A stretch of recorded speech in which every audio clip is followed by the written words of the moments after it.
In a couple months, a new transatlantic airline will operate its first flight, Norse Atlantic Airways. Co-founded by the former Norwegian CEO, it's not hard to make a comparison between the two airlines. So how do Norse and Norwegian differ, and what are the similarities between the two airlines? Let's talk aviation. If you enjoyed this video, remember to like and subscribe. This really helps the channel grow and makes it easier for others to find. To start off, let's have a look at how the airlines are founded. Norwegian was founded back in 1993 as a regional airline. Later on, at the start of this millennium, the airline shifted its focus to low-cost, short-haul operations with a fleet of 737s. This all played out well for the airline, and in an attempt to expand further, they leased 787 Dreamliners to start operating low-cost, long-haul flights, next to their short-haul operations. First, the airline started with a few transatlantic flights, but shortly thereafter, the airline expanded into Asia, Africa and South America as well. All the while, they were growing within Europe to become one of the largest low-cost carriers on the continent. Norse, on the other hand, has still yet to operate its first flight, but already there is one key difference. Instead of having both short-haul and long-haul flights, Norse is focusing solely on long-haul flights, having no short-haul aspirations. While their initial business models may differ, their founders very much align. Norse Atlantic was founded by Bjørn Tore Larsen, Bjørn Kise and Bjørn Kjos. The latter two were also heavily involved in Norwegian Airlines, and until 2019, Bjørn Kjos was the CEO of Norwegian Airlines. The duo has moved on from their Norwegian adventure and now owns about 27% of the new long-haul low-cost carrier. Moving on to the fleet choices. Here we can see a clear resemblance, or actually, the two couldn't be more the same.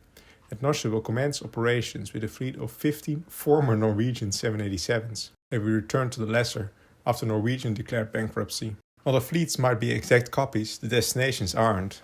Both Norse and Norwegian offer flights between Oslo and New York, but there is one key difference.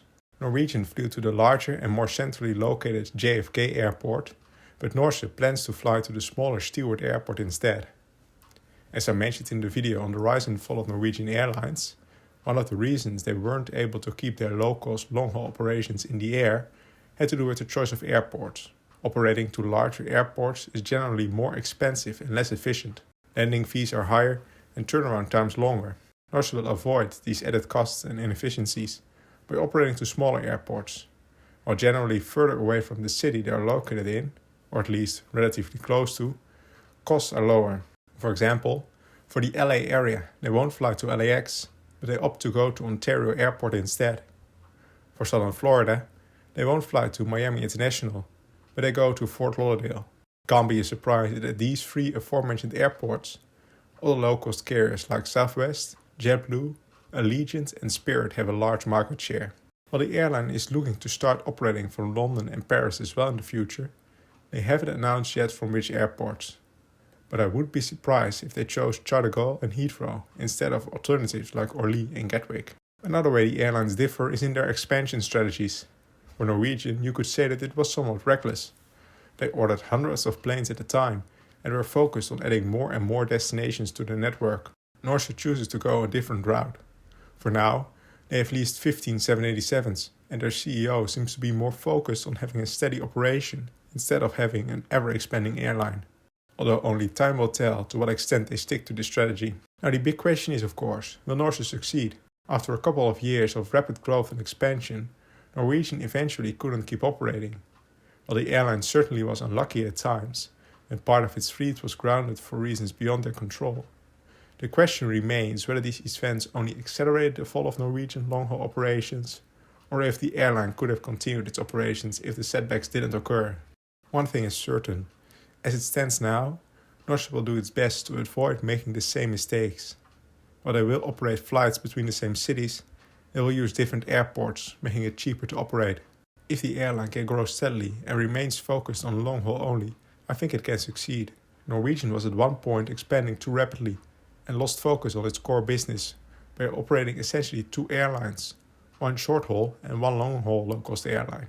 What do you think about the latest transatlantic low-cost carrier? Can they succeed? Or will Norse be forced to close shop in a couple of years? What do you think are the key ingredients for a transatlantic low-cost carrier? Or is it just not possible to have a sustainable, long-haul low-cost carrier? Let me know in the comments below. Thank you for watching and please consider subscribing to Let's Talk Aviation. If you have any suggestions for a future video, feel free to let me know as well. I look forward to hearing what you like to see at Let's Talk Aviation.